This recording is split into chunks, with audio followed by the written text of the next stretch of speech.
Good afternoon. Magpapagawa sana ako panregalo. Yes po. Anong magandang panregalo para sa asawa? Yung bomber jacket po namin, ma'am. Ito po.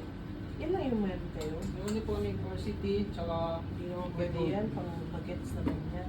yung gabing parka jacket. Yung pwedeng gamitin sa office. Ito ma'am, bomber jacket po. Okay, so magkano yan? 600 po.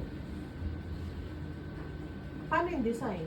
Yung discount is 600 kasama na yung Hindi design. pa po, plain lang po. Magkano yung design? Yung logo po namin, pag digital print, 50 pesos po. Hindi. Gusto ko envelope para matagal mo. Anong design niyo po? O logo niyo po? Wala akong design eh. Wala din akong idea. Ano yung maganda? Bali sa pag may logo po, ma'am, pag embroidery, may digitizing po tayo nun. Para magaya po yung design. Digitizing? Sabihin niya po kung ano mangyayari. Ano digitizing? Hindi pa niya maayos niya kapitbahay. Digitizing. Program. Programming kayo ma'am. Oh, wala akong logo. Ano lang sana yung initial? Meron po ma'am, may per later po. Hindi eh. Yung may design. Yung something may design sana.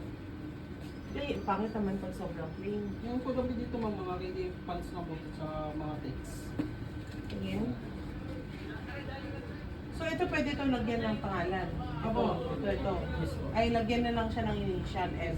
Yes po. Okay. So magkano additional? Additional po ito ang 150 po. 3 inches na po yung logo. Okay. Sige. Mas okay yun. Okay. Sige. Isang ganito black. Tapos lagyan siya ng logo. Ito yung logo. Okay. Ilang days siya bago mapuno? Kaya naman siyang mauwi na din. Hindi na day. May stock naman po. Okay. Sige. Okay na.